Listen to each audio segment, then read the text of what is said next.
কেকা বসুদেবের লেখা। আমি সুমিত বন্দ্যোপাধ্যায়। করু পাণ্ডব মুছে গেছে সব, সে রণরঙ্গ হয়েছে নীরব, সে চিতা বহ্নি অতি ভৈরব, ভস্য নাহি তার। ইদানিং কেন যেন এই লাইনগুলো বড্ড মনে আসছে। 100 দিনেরও বেশি আগে বাংলার এক কন্যার কর্মস্থলে মর্মান্তিক হত্যা নিয়ে জনমননে যে আবেগের বিস্ফোরণ হয়েছিল, যা ছড়িয়ে পড়েছিল পৃথিবীর নগরে প্রান্তরে, কালের নিয়মে তা অস্তমিত। কেবল কয়েকজনের মনের কোণে ধিকি ধিকি চলছে। উৎসবের মরশুম পেরিয়ে শীতের বেলা এসেছে। বাংলার সাধারণ মানুষ যে কটা দিনের জন্য সারা বছর অধীর আগ্রহে অপেক্ষা করেন। ঘরে ঘরে হিমেল রোদ গায়ে মেখে দল বেঁধে বেরিয়ে পড়ার আকুলতা। এমনই হয়, জীবনের দাবি মরণের থেকে বেশি। সন্তানহারা মাও তো তেরাত্তির কাটলে আবার উঠে দাঁড়ান, খাবার মুখে দেন, চিরদিনের ঘর কন্যায় মন দেন। এই সেদিনও মনে হতো, যার বিহনে একটি পলও কাটবে কি করে, সেই প্রিয়তমার নিষ্প্রাণ দেহকে অগ্নিতে সমর্পণ করে প্রেমিক আবার জীবনে ফিরে যায়। আবার হয়তো বসন্ত আসে, মনের কোনো গোপন কোণে মধু গন্ধ ভরা কিছু স্মৃতি রয়ে যায়, জীবন চলতে থাকে। আনন্দের মতো শোকেরও এক্সপায়ারি ডেট আছে। কর্মস্থলের প্রাঙ্গণে মরণ চিৎকাররত এক মানুষের অবয়ব তৈরি করে, মাথা নত করে শ্রদ্ধা জানিয়ে আমরা চলে পড়েছি।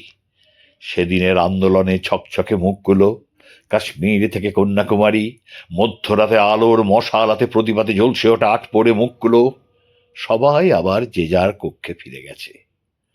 আমাদের জাগিয়ে মেয়েটা চিরদিনের মতো ঘুমিয়ে পড়েছে। আজও তাঁর সেদিনের রাতের সহকর্মীরা জানল না কে তাকে মারল। সহপাঠীদের সইয়ের জোরে কত প্রমাণ লোপাট হয়ে যায়। ন্যায় বিচার সুপ্রিম কোর্টে তারিখের জঙ্গলে হারিয়ে যায়। আন্দোলনকারীদের কারো মিডিয়া চমকানো ইমেজ নিয়ে ব্যবসা করতে বসে লোহা লক্করের কোম্পানি, কাউকে মিডিয়া হাউস বানায় সেরা বাঙালি।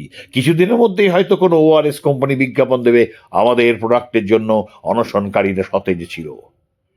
সব আন্দোলনকে ফুৎকারে উড়িয়ে দিয়ে সদ্য সংঘটিত উপনির্বাচনে শাসক দল বিপুলভাবে জয়ী হই। জীবন আগের মতোই চলতে থাকে। চলুক, আমরাও ভেসে চলি কালের স্রোতে। নারী নির্যাতন তো এই প্রথম নয়। বাংলা কামদুনির হার হিম করা বিভৎসতা দেখেছে, রাস্তায় নেমেছে। টুম্পা মৌসুমীর মতো গ্রামের সাধারণ মেয়েরা রাজ্যের অভিভাবকদের চোখে চোখ রেখে প্রশ্ন করেছে, আমার বন্ধু মরল কেন? তারপর অভাগিনীর গরিব বাপ মা ভাই অর্থের কাছে, ক্ষমতার কাছে মাথা নত করতে বাধ্য হয়েছে। আগুন নিভে গেছে, অন্যরাও ভুলে গেছি। সবাই কি ভুলেছি? নদীর মতো জীবনেও ভরা কোটাল আসে, নিমেষে আসে, ভাসিয়ে নিয়ে যায়। তারপর আবার ভাটার টানে সে জলরাশি কোথায় হারিয়ে যায়, চিহ্ন মাত্র থাকে না। কিন্তু মাটি বুকে রেখে দেয় তার স্মৃতি। মাটি জানে ওই সামান্য সময়ে সে চিরদিনের মতো বদলে গেছে, উর্বর হয়েছে।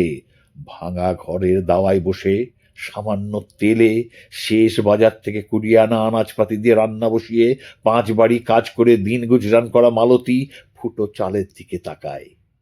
এবারও আবাস যোজনায় নাম ওঠেনি, অথচ 3 তলা বাড়ির মালকিনের নাম দিব্যি উঠে গেছে। মনে পড়ে 100 দিন আগের দল বেঁধে রাত দখলের ভরা জোয়ারের স্মৃতি। মুখের পেশি শক্ত হয়, আর মেনে নেওয়া নয়। পথে নামো, পঞ্চায়েত অফিস ঘেরাও করো। ভরা বাজারে রাস্তার মাঝখানে বাইক ফেলে রেখে মানুষের চলার পথ ডাকাতি করে অশিক্ষিত জনতার দম্ভ। এতদিন মধ্যবিত্ত মনন বকুনি দিয়েছে, তোমার কি? অন্যে যখন চলতে পারছে তুমিও পারবে, পাঙ্গা নিতে যেও না। একটা মধ্যরাত কিন্তু অনেক কিছু বদলে দিয়েছে। আজ ভরা রাস্তায় ঘ্যাঁস করে এসে দাঁড়ানো, ধুম্মা চাঁদে মিউজিকওয়ালা হর্ন দেওয়া অদ্ভুত দর্শন বাইকের, ততোধিক অদ্ভুত দর্শন মালিকের চোখে চোখ রেখে চোয়াল শক্ত করে দাঁড়ায়। এটা পাবলিকের রাস্তা, তোমার বাবার বানিয়ে দেওয়া গ্যারেজ নয়। রক্তবর্ণ চুল ঝাপটে রক্ত আঁকিতে চাই 4 হাত পাওয়ালা মানুষ আকৃতির জিপটা। রুল শেখাচ্ছেন? হ্যাঁ, শেখাচ্ছি। বাপ মা যখন বিনা শিক্ষায় একটা বাইক দিয়ে রাস্তায় ছেড়ে দিয়েছে, তখন শেখাতে হয় বই কি। 14ই আগস্টের মাঝরাতের আগে এমন দুঃসাহসিক কাজ করলে আর 5জন মধ্যবিত্ত টেনে ধরতেন, চলে এসো, এদের সঙ্গে কথা বলো না। আর আজ পেছনে দাঁড়িয়ে অচেনা এক মধ্যবিত্ত বাবা আর তার সুন্দরী টিনেজ কন্যা বলে ওঠে, কান ধরে থানায় নিয়ে যাচ্ছি, চল দারাগাবুর কাছে বসে একসঙ্গে রুল শিখবো। অবাক হয়ে দেখি বলমত্ত বাইক আর তার আরোহী হাওয়া।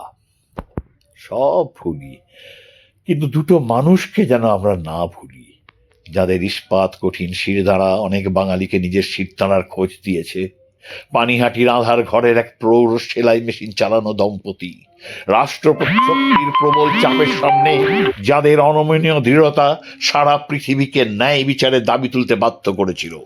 রাজার টাকশাল যাদের কিনতে ব্যর্থ, রাষ্ট্রের সমস্ত হুমকি চোখ রাঙানি ব্যর্থ।